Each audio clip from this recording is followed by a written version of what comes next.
네, 안녕하세요. 녹천입니다. 네, 이번 영상에서는 이때까지 CNN의 뭐 몇몇 가지 기능들, 어떤 개념들이 있는지 뭐 이런 것들을 쭉 봤었는데, 그럼 이거를 실제로 내가 어떤 약간 좀 이해를 하고 난 다음에 어떤 나만의 어떤 모델을 만들 때 이걸 어떻게 응용할 수 있는지 응용 예로 제가 그냥 한번 이것저것을 한번 붙여본 겁니다. 예. 그래서 이런 모델을 써야 된다라는 게 아니고요. 이거는 하나 예라고 보시면 됩니다. 그래서 일단 어떤 식으로 응용해서 새로운 모델을 만들 때 한번 만들어 볼 수 있는지 한번 보도록 하겠습니다.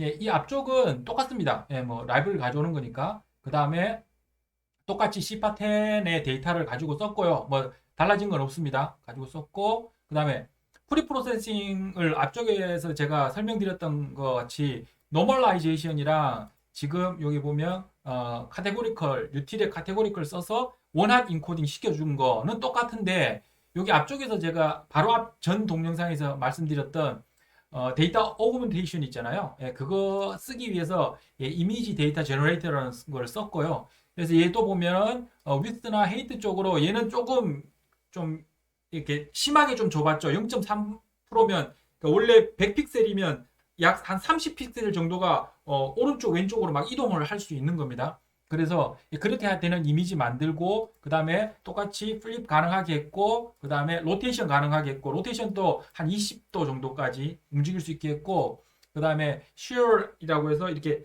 찌그러뜨리는 거 있잖아요. 찌그러뜨리는 것도 대략 한 5% 정도 찌그러뜨릴 수 있게 했고 줌도 한 30% 정도 하게끔 해서 얘를 앞쪽에서 했던 것보다 조금 더 많이 줘봤습니다. 왜냐하면 네트워크를 제가 이것저것을 보여드리기 위해서 이것저것을 좀 섞어놨거든요. 그래서 얘네들이 수용이 가능하기 때문에 일단은 이렇게 만들었고요. 그래서 이미지 플로우 만들어서 트레인 데이터랑 그다음에 트레인 데이터랑 트레인 레이블 집어넣어서 배치 사이즈는 128 만들었으니까 학습할 때 128개 이미지가 나오겠죠. 그런데 이 128개 이미지는 요 제너레이터로부터 이미지 데이터 제너레이터로부터 나오기 때문에 항상 같은 이미지가 나오는 게 아니죠. 그러니까 어, 원본 이미지는 다 같으나 원본 이미지를 얘를 조금씩 변형해 가지고 첫 번째 에폭시와 두 번째 에폭시에서 보여주는 이미지가 조금씩 살짝 다 다르겠죠. 그래서 결론적으로 내가 얘를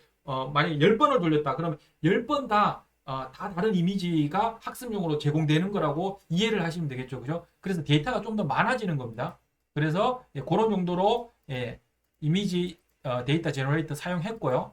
그 다음에 크리에이트 모델에서 기본적으로 모델 만드는 걸 앞에서 한 것처럼 그 펑셔널 API 방식으로 했습니다. 왜냐하면 이 커넥션들을 내가 원하는 방향으로 네트워크들을 구성을 해내야 되기 때문에 시퀀셜한 그렇게 아닌 펑셔널 API 방식으로 사용을 했고요. 그래서 일단 얘를 좀 보기 전에 최종 모델이 어떻게 생기는지 한번 볼게요. 얘는 시퀀셜하게 쭉 내려오다가요. 제가 이런 식으로 레지듀얼 커넥션의 개념으로 이렇게 조금은 약간은 복잡해 보이는 듯한 이런 그 네트워크를 구성을 했습니다. 그럼 이게 어떻게 구성되어 있는지 그냥 간단하게만 볼게요. 여기서 처음부터 끝까지 다 보기는 힘드니까 하나하나씩 이제 코드를 다운받으셔서 한번 보시면 좋을 것 같고요. 여기 보시면 처음에 이미지 인풋은 아실 거고 처음에 일반적으로 쓰는 거 있죠. 컴부 그 다음에 맥스의 드롭아웃. 근데 여기서는 컴부 끝날 때마다 배치 노멀라이제이션을 통해서 노멀라이제이션을 한번 시켰어요. 그죠? 커지면 컴부가 렐루기 때문에 데이터가 이렇게 커질 거잖아요. 결과값이 나오는 게. 그러면 다시 노멀라이즈 시켜서 어떤 이렇게 특정한 분포 안에 들어갈 수 있도록 그래서 진폭이 작아지도록 좀 만드는 그렇게 만들어 놨고요. 그 다음에 맥스 풀링 할 때 여기 보면 패딩도 세임하고 스트라이드 원 했죠. 그러면 원래 원본의 이미지가 그냥 그대로 내려가는 거죠. 그래서 원본의 이미지가 32 x 32짜리잖아요. 그러면 그 밑으로도 계속 32 x 32로 계속 내려오죠. 그리고 맥스 풀링 할 때 이제 31 한 칸이 줄죠. 그죠? 네, 요거는 앞쪽에 제가 설명드렸으니까 계산하는 방식은 보시면 아실 거고 어쨌든 그렇게 쭉 내려오다가 얘네들은 특별히 시퀀셜하기 때문에 따로 이름을 따로 줄 필요가 없어요. 줄 필요가 없는데 얘를 레지듀얼 커넥션에 사용될 거기 때문에 얘는 사라지면 안 되잖아요.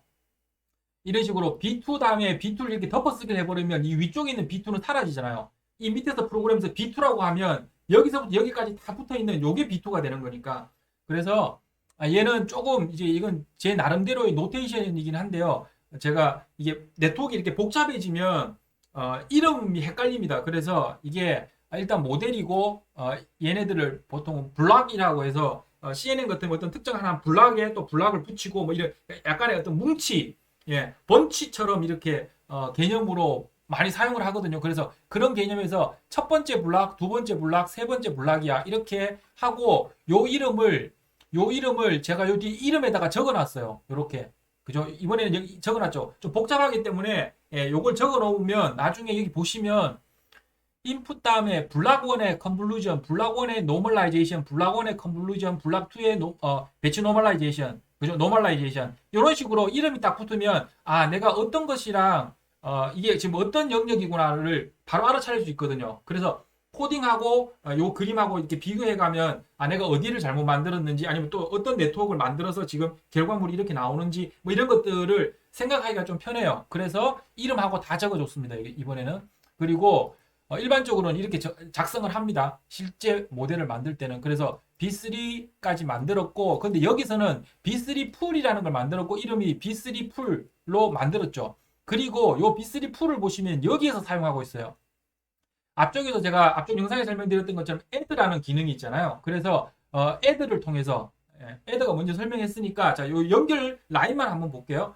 자, B3 풀을 만들었고 보면 이 B3 풀은 보면 B3 MB3를 받게 돼 있죠. 그럼 그거는 이 얘잖아요. 얘를 받아서 시퀀셜하게 쭉 내려오는데 그리고 얘도 B3 풀을 그 밑에다가 줬기 때문에 여기서 여기까지는 시퀀셜해요. 여기도 보시면 B4는 B3를 받게 돼 있잖아요. 이렇게 받게 돼 있으니까 여기까지는 쭉 내려오는데 여기 오다가 add를 할 때 보면 add를 할 때 MB4라고 되어 있기 때문에 요 MB4라는 말은 요 바로 앞 위점까지의 모든 모델들을 얘기하겠죠. 모든 모델과 MB3 블록 3에 있는 풀, 그죠? 맥스 풀링을 두 개를 합쳐서 여기서 써라라고 했기 때문에 그게 B4 add잖아요. 여기 보시면 여기서 쭉 내려오다가 B3 내려오다가 B4 하다가 B4에 add가 있잖아요. B4의 add는 B3에 풀하고 두 개를 갖다 붙여서 add 하도록 이렇게 만들었죠.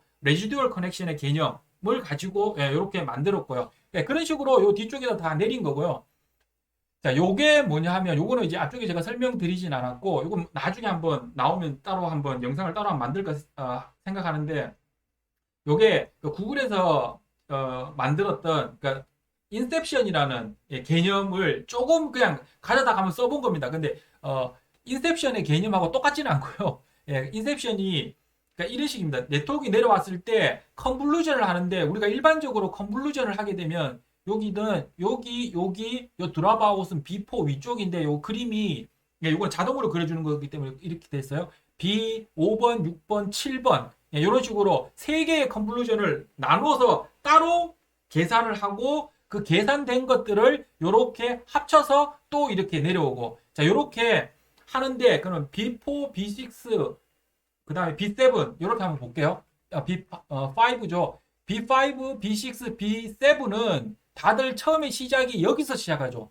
B4, 노멀라이제이션, 배치 노멀라이제이션 한 것들을 여기서 받고 또 B6도 똑같은 걸 받아서 하죠. B7도 똑같은 걸 받아서 각각 내려오는데 여기 보면 컨볼루션 할 때 얘는 커널 사이즈를 3을 쓰고요. 얘는 커널 사이즈를 5를 쓰고 얘는 커널 사이즈를 똑같이 3을 쓰는데 얘를 3을 쓸 때 보면 다일레이션을 2를 줬기 때문에 좀 증폭이 되죠. 그죠? 증폭이 되도록 그러면 이게 이렇게 앞쪽에 제가 설명드렸던 것처럼 보통 컨볼루션은 이렇게 세 개만을 보는데 그러니까 가까운 영역에 있는 세 개를 보는데 이걸 조금 넓게 해서 좀 넓은 컨텍스트의 개념처럼 이렇게 좀 볼 수 있도록 그렇게 하는 얘네들을 섞은 거고 실제로 이렇게 했을 때 성능이 더 잘 나오는지 안 나오는지는 해봐야 합니다. 해봐야 알고 이걸 많이 하시다 보면 요 달레이션을 어느 영역에 좀 줘야지 이게 결과물이 좀 좋고 그리고 그거를 알려면 약간의 다일레이션의 개념 제가 앞쪽에 설명드렸던 거랑 뭐 이런 것들을 조금 보셔서 한번 더 이해를 해보셔야 되고요. 어쨌든 이런 식으로 서로 다르다라는 걸 아실 거예요. 그래서 같은 데이터를 가지고 조금 다른 방식으로 컨볼루션을 한 다음에 그러면 각각이 조금 다른 피처들을 꺼집어냈을 거잖아요. 그 피처를 가져 나온 것들을 얘를 애드 시키는 건데 실제로 인셉션은 애드가 아닙니다. 애드가 아니고 여기 다른 걸 써야 되는데 요거는 조금 효율이 떨어질 수가 있어요. 애드 같은 경우는 이 인셉션의 개념에서는 이게 애드가 아닌 다른 걸 써야 되는데 지금 그렇게 많이 하면 조금 또 헷갈리실 것 같아서 일단 애들을 썼습니다. 애들을 써서 기존에 배웠던 것만 가지고 이제 네트워크를 한번 구성을 해본 겁니다. 그래서 이렇게 좀 떨어뜨려서 각자 다르게 계산한 다음에 그걸 합쳐서 또 내려오고 그 중에 어떤 일부 영역은 또 내려왔던 것과 또 합치는데 얘와 또 저 위에 있던 저 위에서 계산했던 좀 큰 데이터 가지고 좀 이게 그 추상화했던 내용을 이 바로 다이렉트로 여기까지 가지고 온 다음에 최종적으로 이렇게 학습하도록 한번 시켜보자라는 그냥 그런 개념을 내가 만약 생각을 해냈다면 이런 식으로 구성할 수 있다라는 거죠. 그리고 그것은 이런 식으로 보셨지만 두 개를 합칠 때는 add를 사용을 하고요. 여기 보면 add를 사용하고 그 다음에 어떤 네트워크를 구성하는데 그 네트워크가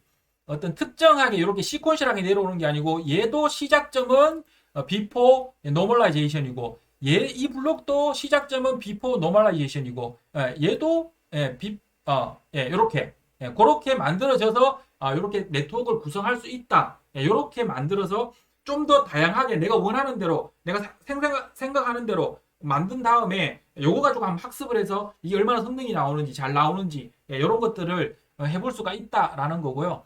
네, 이렇게 했을 때 뭐 이거는 직접 보여주는 거고 그래프로 그렸던 거였고요. 그랬을 때 한번 결과를 한번 보겠습니다. 그러면 처음에 보면 얘를 나머지는 다 다른 게 없어요. 카테고리컬 크로스에 아담 썼고요. 그냥 fit 하는데 이번에 또 똑같이 원본 데이터가 아니고 제너레이팅 된 트레인 데이터와 그 다음에 원본 데이터, 테스트 데이터는 그냥 그대로 한번 집어넣어서 이번에는 에폭시를 100을 줘서 100번을 이 데이터들을 다 보여준 거죠. 그랬을 때 이 에폭시마다 이미지는 계속 다 달라진다는 걸 아시겠죠? 트레인 데이터는 계속 달라지고 테스트 밸리데이션 데이터는 같은 데이터가 계속 되는 겁니다.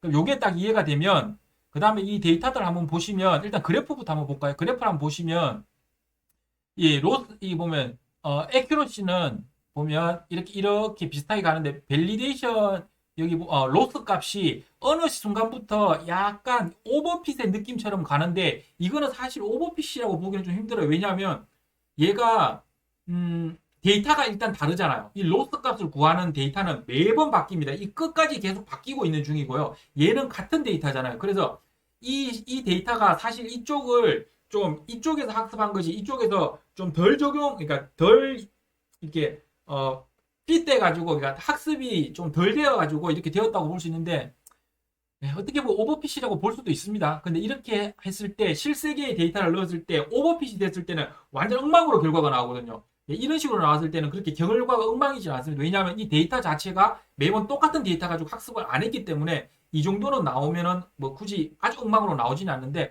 어쨌든 마음에 들지는 않습니다. 이렇게 되면 안 됩니다. 어쨌든 이렇게 했을 때 최종 결과는 대략 한 91%가 나오고요. 최종 중간 과정에서 제일 높았을 때는 92.6% 정도까지 나오네요. 그런데 이렇게 보면 여기서 이제 한 가지는 우리가 100번을 돌리면 최종 끝까지 돌리면 이렇게 중간 과정이 마지막 과정이 앞쪽이 더 좋을 때가 있어요. 그럼 여기도 92%지만 거의 92%까지 가까이 갔던 게 이때도 있죠. 그럼 대략 한 83 에폭시에서 정지를 해도 돼요. 왜냐하면 83 정도 에폭시면 점점 벌어지고 있으니 그냥 이 정도에서 정지를 하자 이렇게 할 수가 있어요. 근데 지금 이 상태에서는 무조건 100번을 돕니다. 100번을 돌아서 이 끝이 가운데보다 이 끝의 결과가 나쁘다 하더라도 이 마지막 모델을 사용을 해야 돼요. 그러면 내가 다시 이 결과가 좋으면 다시 처음부터 돌려서 대략 한 80번 때니까 80번 정도 요 레벨에서 한 93번에서 정지 이렇게 바꾼 다음에 해야 되는데 그때는 아시겠지만 이게 또 93번 스텝에서 얘가 꼭 92% 나온다는 보장이 없습니다. 왜냐하면 W 값이 시작할 때부터 랜덤으로 만들어졌고 학습할 때마다 데이터가 달라지기 때문에 그래서 요거는 바꾸는 데이터도 바꾸고 저걸 바꾸는 방법이 있지만 일반적으로 글에 쓰지 않고요.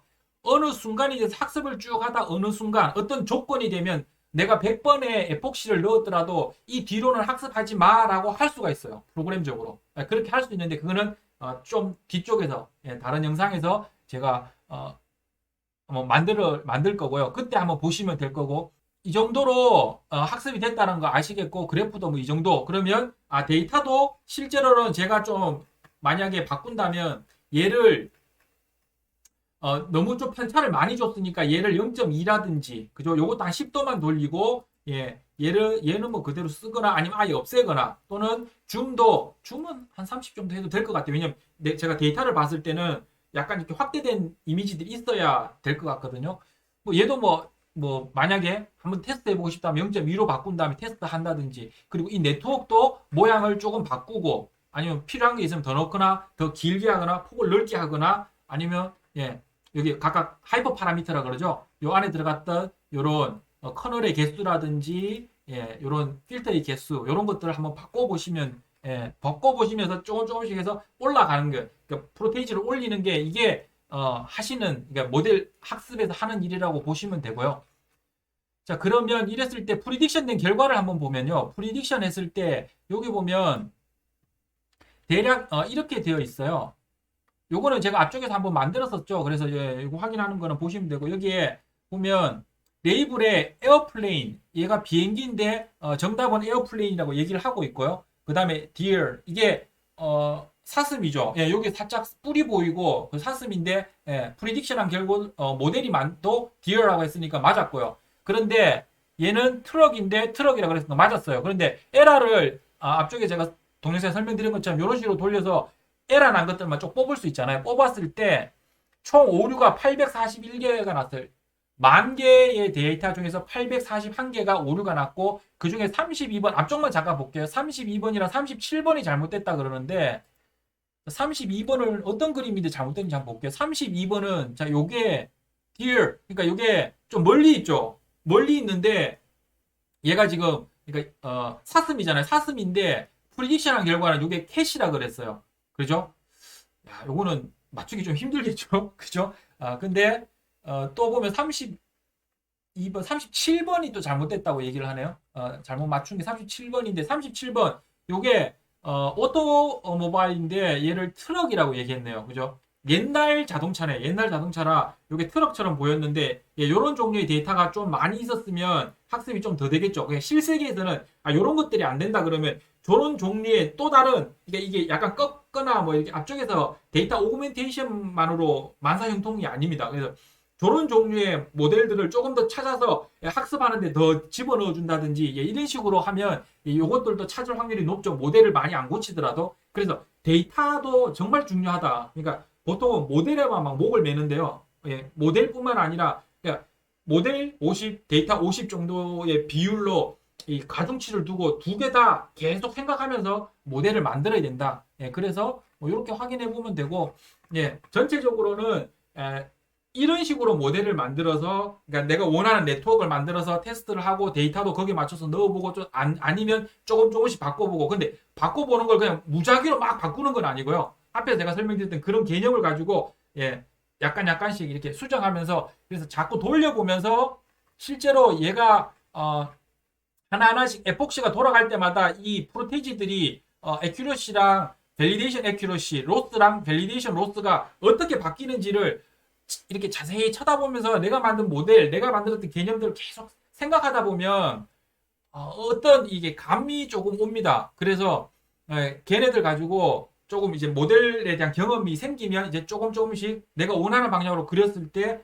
그것들이 내가 생각하는 것과 좀 비슷하게 100% 떨어지게끔 할 수는 없더라고요. 어쨌든 좀 비슷하게 이렇게 가게끔 일반적으로 이제 이런 순서대로 이렇게 모델을 만드실 수 있고 이렇게 만들어서 어떤 뭐 최종 내가 목표가 99%다 그럼 99%까지 계속 이제 모델을 하는 거죠. 이런 식으로 실제로 모델이 만들어진다. 그리고 응용되어질 수 있다. 이때까지 배웠던 개념들이 응용되어질 수 있다라는 것을 이번 영상에서는 이해하셨으면 좋겠습니다. 이번 영상은 여기서 마치도록 하겠습니다.